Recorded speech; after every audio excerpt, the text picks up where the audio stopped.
Hello mga kabibig! Welcome back sa ating bagong YouTube channel. Ito ang pinakamaingay nga YouTuber sa balat ng YouTube. Ako si Kabibig, maglebak-lebak ka dyan with evidence. Kumusta na ba, Risa Hontiveros? Napaaresto mo na ba si Pastor Apollo Kibuloy? Akala ko 24 hours, diba?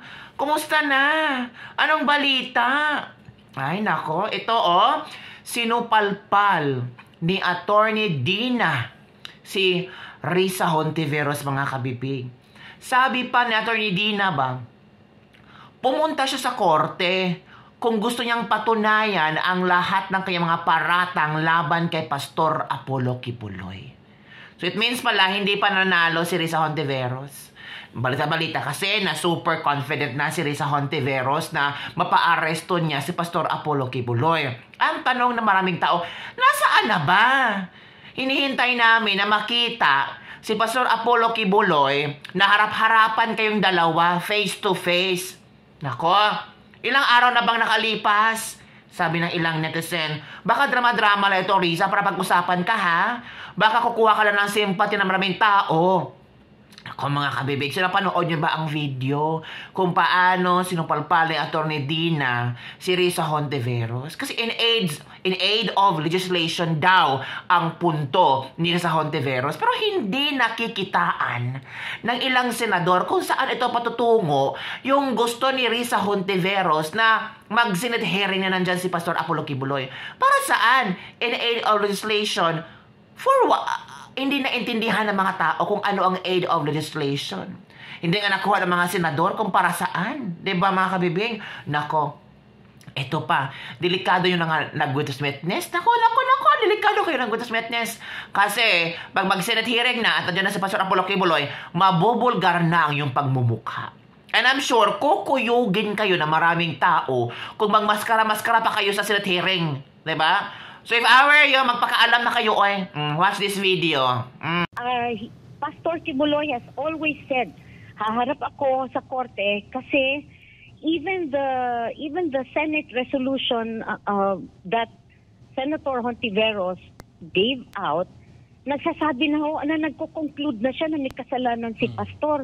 Ano pa ang kailangan pag-uusapan sa Senado when she has already concluded that Pastor has committed all these crimes. So, tapos na po ang boxing. Di mas mabuti pa, pumunta na lang siya sa korte if she really wants to prove all her allegations against Pastor Kibuloy. At isa pa, Attorney, yung mga witnesses doon sa Senate hearing ni Risa Hontiveros, dapat bang humarap doon sa korte para patunayan yung kanilang mga akusasyon laban sa pastor? That would be best. Kasi they are all using pseudonyms, they are hiding their faces, they do not show themselves at all. For me, I think this is a cowardly way to charge Pastor Kibuloy with baseless things. It would be best if they file this in court so that the truth will really come out. Not in the Senate, which is just in aid of legislation, and as to what the legislation is, we do not know. But so that the truth will come out. Kung talagang totoo yung sinasabi nila, mas mabuti po sa korte na lang magkita para yung ebidensya sa ebidensya ang labanan. Narinig nyo na. Di ba malaking supalpal, mga kabibig? Tama naman si Atty. Dina. Kung nahusgahan na niyo si Pastor Apollo Kibuloy, what's the purpose of Pastor Apollo Kibuloy joining the Senate hearing? Nahusgahan na ninyo. Pinagtawanan na ninyo. Nilait na ninyo. Diba? Ako, bilang isang simple na tao, what's the point? Ang dami na nga nagsilabasan ngayon, pati Akbayan Youth, namimigay na ng posters, ay mga information na accuse si Pastor Apollo Kibuloy. Diba? Nakakatawa lang yung mga plano nila ba na hindi natin nakikita. Nakikita nila na effective, pero until now, nasaan na ba? Mga kabibig, hindi ko na-gets. At ito pa ang isang malaking revelasyon, mga kabibig. Revelasyon ni Senator Amy Marcos. Ang laki-laki pala ng budget ng black operations para siraan itong mga taong ito, si Pastor Apollo Kibuloy, si VP Sara, si Pangulong Duterte, pati si Senator Amy Marcos. Alam niyo ba magkano ang budget nila para siraan si Senator Amy Marcos? mahigit ko lang 400 million. Oh, di ba? 400 million ang budgeting. Hindi nahiya itong mga black ops. Saan ba kumuha ang mga black ops ng pera para siraan si Senator Amy Marcos 400 million? Di ba? Ang yaman pala ng mga politiko ba? Or mga bashers. Nako, nag-ambag-ambag ang mga bashers para makalikom ng 400 million para lang siraan si Senator Amy Marcos. For what? Diba? Ito pa sabi ni Senatora Amy Marcos, ang laki-laki ng budget nila. Pati sa akin, alam ko ang budget sa akin. Nasa 25 million daw yung pambili ng Facebook ads. Naku, grabe. YouTube. At kung ano-ano pang video tutol sa akin. Pero yung overall daw na nasa 400 million sa paninira sa ating lahat. Ngayon, kung ang Duterte at kay Pastor malamang mas malaki pa.